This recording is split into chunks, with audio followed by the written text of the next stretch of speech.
Super Smash Bros. Ultimate really does feel like the ultimate version of this game. It's phenomenal, and we have been having so much fun. But like everything else on this fragile planet, nothing is 100% perfect, and that's why today we're discussing our 5 problems we have with Super Smash Bros. Ultimate. And after you hear our list, we'd love to know what you find to be a problem with Smash Bros. Ultimate, or if you have 0 problems, we'd love to hear that as well. But Gabe, we have played, we have smashed, we have explored, and here are the things that we found to be issues.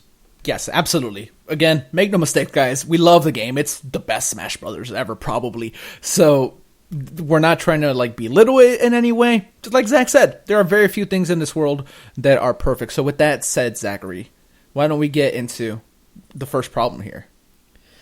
The first problem we have with Super Smash Bros. Ultimate is that the bonus minigame in Classic Mode is incredibly dull and weak. Now, I really like some of the Smash Bros. Minigames that have existed throughout the franchise. Break the targets, board the platforms, home run contest. There have been some classics, and I wish that they had just used the Ultimate moniker in the minigame realm and brought those all over. 1, it would have added variety, and 2, it would have added fun, because frankly, chasing after these little orbs of points, it's really lame, and it's the same route, and you do it 6, 7, 8, 9, 10, 12, 15, 20 times. I don't ever want to do that again. You can still chase for a high score and stuff, but yeah, I'm with you. I think it's a very underwhelming minigame, and if we have to put it on the list with all the other minigames, it doesn't. It's the worst. Yeah, it doesn't hold up in any way. And yes, they're paths, and it's cool, be super quick so you can go through the top, and we get it. But yeah, this minigame, I feel like a lot of people are going to be disappointed by. It's the one thing about this package that doesn't feel ultimate to me. Yeah, and you hit it every run through of Classic. It's going to be there, and you got to get through it, and it just becomes a time waste after a while. It would have been easy to, if this was the minigame they chose, to have a different assortment, a different arrangement, a different path for each character, or at least add some variety there, or better yet, just bring back the minigames that people love. That would have been cool. Number 2 on our list is that character unlocks are very frequent. You're able to add to your roster quite quickly. You start with 8 and you go from there, and once you get going, it sort of doesn't stop. But because the order is sporadic of how you unlock these characters, and while eventually we may come to know some very specific way, there are so many factors and so many ways to unlock characters that finding your favorite or your main might be trickier and more time-consuming than you'd like. Zach, if you are a very big Incineroar fan, and the very first thing you want to do in this game is play as Incineroar, you are out of luck until you happen to unlock him. And maybe it happens right away, maybe it doesn't. And for us, it didn't happen right away. We had to wait a while before we were able to play as Incineroar, as that very specific example. So if you're excited for any of the new fighters, don't worry, you'll get to them, but it might not be as quickly as you may want.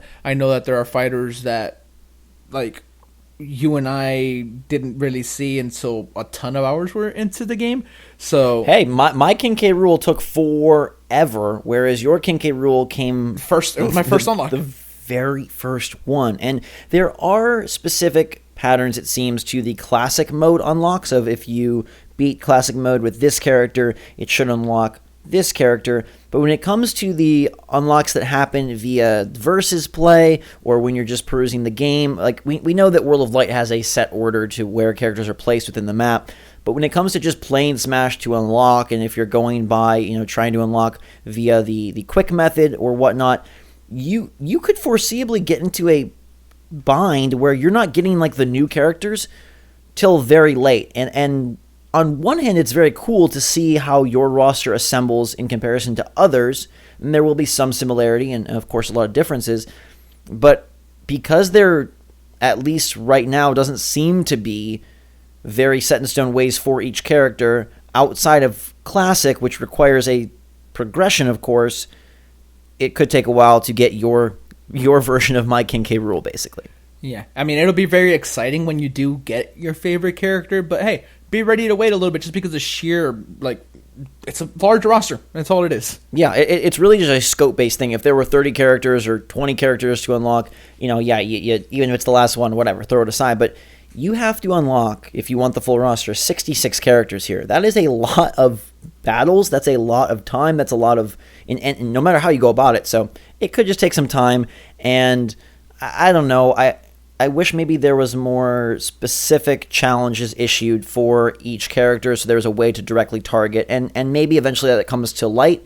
And I know there are some ways, but it's still a little bit dicey at this point. All right, next up on our list, number 3, is that handheld mode is one of the ways I was most looking forward to playing Super Smash Bros. Ultimate, being able to take this large of a package, this many fighters, and just this caliber of a game on the go. I mean, hey, it's why the Switch is one of the most fun devices to play on. But even for me, Mr. Small Hands, Mr. Flexible, I found after long play sessions that it is a tricky game to play handheld. And this might be a problem that is just localized to us and a few others. Maybe the general populace says, hey, it's great handheld. But I know that the Switch already gives some people fits in long handheld sessions. And for me, the way that you're required to maneuver around those Joy-Con, it did not feel good on my hands, even after 30, 45-minute sessions. Yeah, I haven't had quite the experience with handheld that you have. I've spent the majority / almost all of my time with a Pro Controller in my hands, and that's felt good for the most part.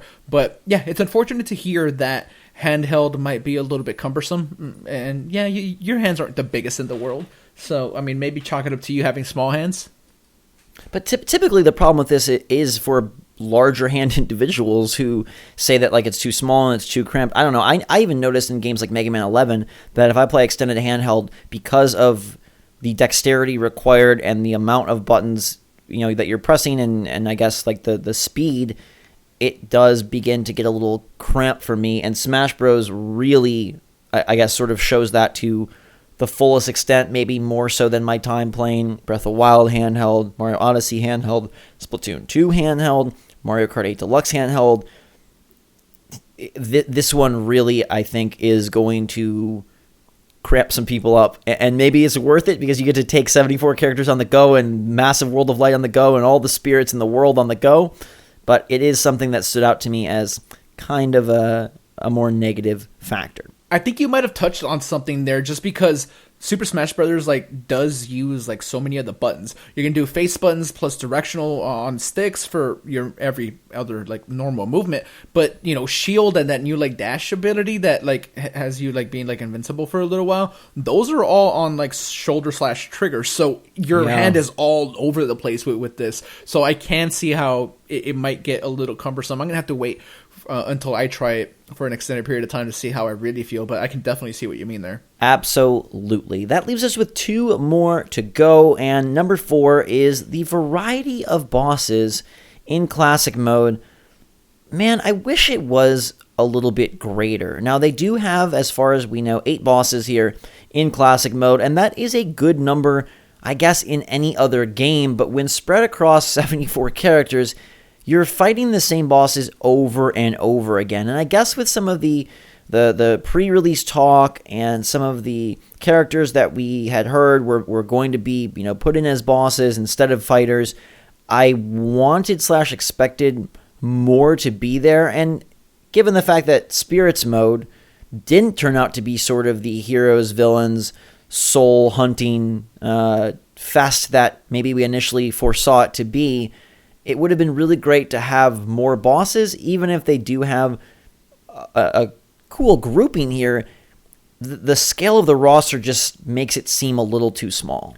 Yeah, and it's easy to think of a few other bosses just right off the top of our head. I don't want to get into what is and isn't there.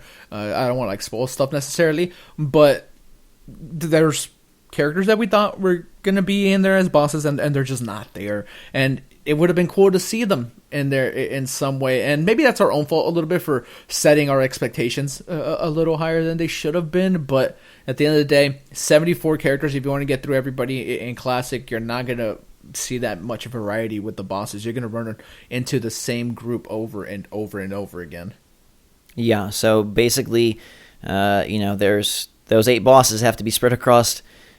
Each boss is matched up with 9 fighters and some more, roughly, if you equate it out there, which combine that with that bonus minigame, it can begin to get a bit cumbersome. That brings us to our fifth and final problem, which it's kind of a weird one, but it's the fact that World of Light, because of its sheer size and length, can become repetitive, and the bosses that we just mentioned, they're spread pretty far out, leaving you fighting potentially similar feeling fights over and over and over again.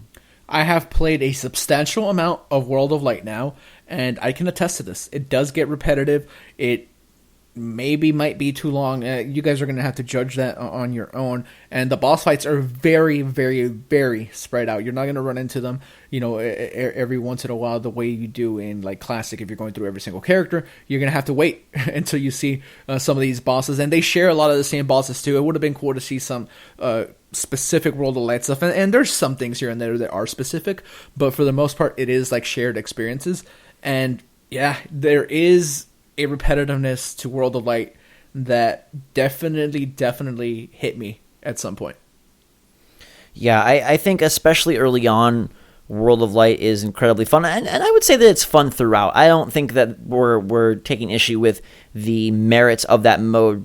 Believe me, it has blown me away in terms of what they were able to include here for a single-player adventure.